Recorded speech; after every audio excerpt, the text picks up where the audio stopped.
Now, before Serge, I think I'll read a little quote that Jane Irons has sent to me to be read today.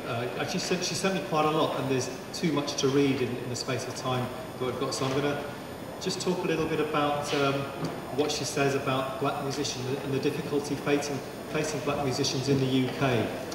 I don't know if anyone's heard of Dune Records. They're a black label based in London, and Jane Irons is the director. Okay, she says, one of the major problems facing young black musicians then and now, though it's not quite as dire now, was the lack of access to career development opportunities.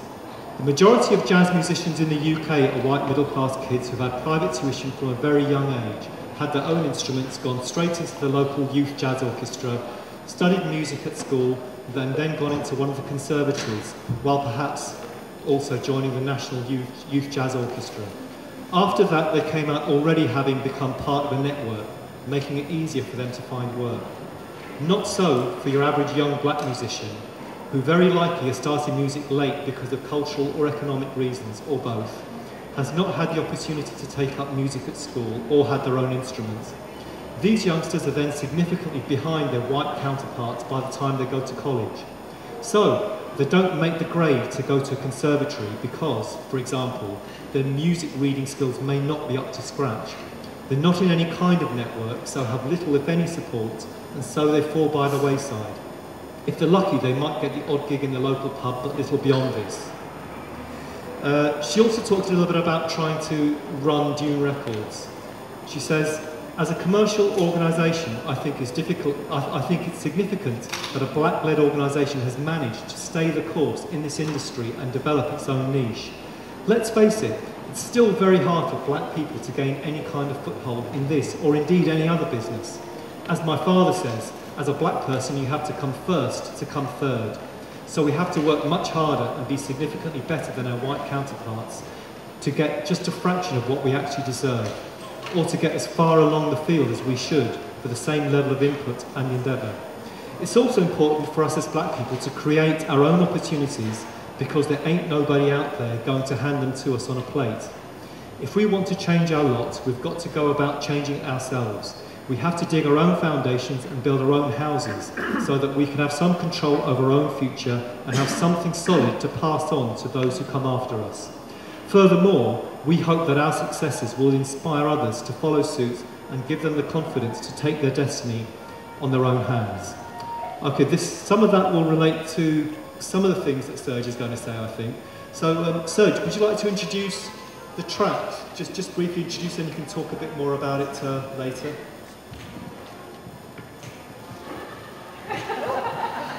Do you want two mics? Okay, two mics. I expect everyone speaking still for me. Sorry, I should just say a few words to introduce Serge. Serge Tebu, jazz pianist from Cameroon, came to the country in 2007. Couple of months after coming to the country, he joined the Beating Wing Orchestra, which I happened to be forming at the time, in Manchester. Played at the Manchester International Festival. He stayed with the Beating Wing Orchestra. He's got his own jazz quartet called Amani, which played on the Friday night recently, and he's becoming a regular on the Manchester jazz scene as well. So anyway, Serge Tebu. Good evening. I'm at Kooj. I came from Cameroon in 2007 in the January month. That was so cold and massive difference between what happened in Cameroon. So coming from 35 degrees, jump here into -10.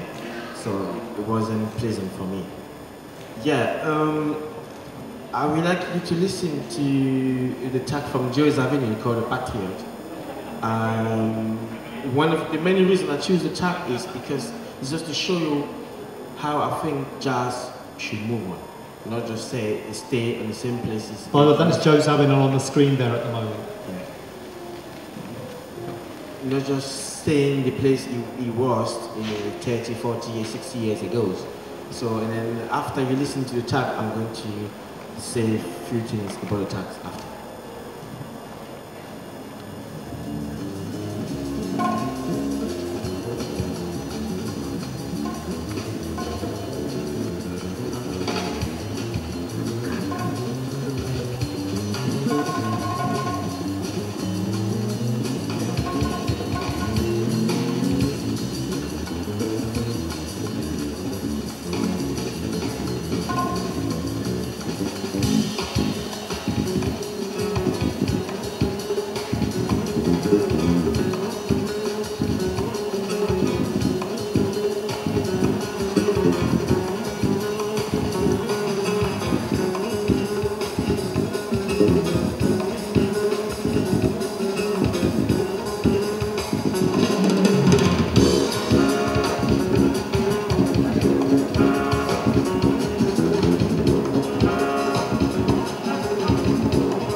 I might just mention a lot of people understand Joe Zawinul not only as one of the key members of Weather Report, but as an Austrian immigrant to the USA. Can I just mention that his family actually come from Czechoslovakia, and one of his grandparents, I don't know if you know this, Serge, but one of his grandparents was a Sinti Romani, a gypsy basically, a travelling person. The Sinti language is a Sanskritic language, Sanskritic roots from North India. Because of that's the tradition of the Romani language, which is related to also the Roma people, which are one of the most exploited groups of people in the world probably, which are the other main Romani group, the Roma and the Sinti. Anyway, just to bear in mind that there's another interesting migrant connection there, and going back to Martin Luther's sense that everybody has the blues and uses jazz to inspire people. Yeah. Now, the reason I choose the track is Joe Zawinul is from Austria. He's a white musician, and he went to America. He used to play like cartoon, so striped piano, and then he decided in the 60s, 70s to form a band, move on for that sound, for the 30s, 40s sound. He formed a band Weather Report with one short I think so, and he was playing more keyboard than the piano. Synth. So it's kind of, he just wanted to change the sound, but the harmony was still behind. Jazz harmony, the same sound in terms of chord progression, it was still behind. But he just changed the sound, the instrument he was using, and the orchestration. 20 years later, around the 80s, he decided to move on again, and the new connection was Africa and Asia, and he started to work with more Indian musicians. In the video clip you saw, I was the Indian guy on the guitar, and the Cameroonian bass player, Richard Bonner, on the bass, and Ivorian on the drum, I think so, playing drum piano. So he just showed us how we can bring other sound by using different instruments, not just playing, because what happened, what I realized when I came in England is, most of the band orchestration is about saxophone, trumpet, piano, bass, and a drum. So when you try to do something a bit different, people look at you like it's something strange. So that was one of the barriers I faced when I came in England. It's not just about England, it's about Europe in general. And I started as a classic pianist. 6 months later, I just dropped because I found I wasn't free, and I wanted something that I can develop myself, take from my inside and to share it with some people. And that's why when I moved to the jazz music.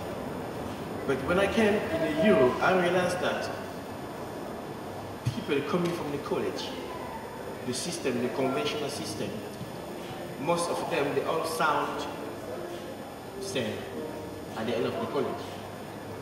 And why is it, or what's the reason behind it? Is because the way they train is, they train by cliche. And after that, if you're not careful, you need to work with different musicians, listen to different type of music of the world. You might sound like Michael Tyler if you study piano, and the better rate you will have is you sound like Michael Tyler. But no one will say you sound like yourself. And I think jazz must be yourself, a bit of freedom. Because what I think happening in jazz now is too many barriers, which the main barrier I face myself is people want you to sound like a certain type of jazz, which for me is not the only type of jazz. Because when you listen to Jazz Avenue, what they did, it kind of fused sound from Africa, even from the instrument. It's not just playing. Because we back home in Africa, we don't just play an instrument. We have signification behind the instrument. If I take, for example, an instrument like tom piano, probably all know tom piano, or the balafon, we used to play tom piano or the kalimba or bakombira as communication tools, or that was our mobile phone. If I want to send a message somewhere in the south, I'm waiting the time that the wind is coming, I just play, and the wind will carry the melody over 60 kilometers or over 60 miles, and then they will receive the message up there, and then they will understand what I was talking about. So, and those black guys in the 30s, Louis Armstrong, John Paul, they were not just playing licks or cliche. They were behind the cliche and the licks, there was a message, like we were just saying before, and they were trying to express themselves. But what happened these days is we're trying to look like them, and sometimes we forget to express our insight. And I think we should allow more freedom on the jazz, leave everyone play jazz the way you think it is, about freedom. If not, one more century and then you sound like a classic music with too many restrictions. And another barrier I had for the black people, for the jazz festival, and for the jazz when I came in Manchester, that was the language problem, and the sound I wanted to make as well. People would keep saying to me, I don't think it will sound alright if you play the piano like it was in the balafon. I say, look, and I've been trained as a jazz pianist, but the guy who trained me wasn't a pianist, he was a bass guitarist. So he can't even play piano. And he saved me a lot because now the way I'm playing as myself, despite I've learned to play like, I studied Michael Tyler, that was one of the pianists I studied, but my music master always said to me, it's better to learn the theory of music, but leave the space for your inside to come out. And then you will make yourself better understanding than try to look like someone else. Thanks. Thank you, Serge.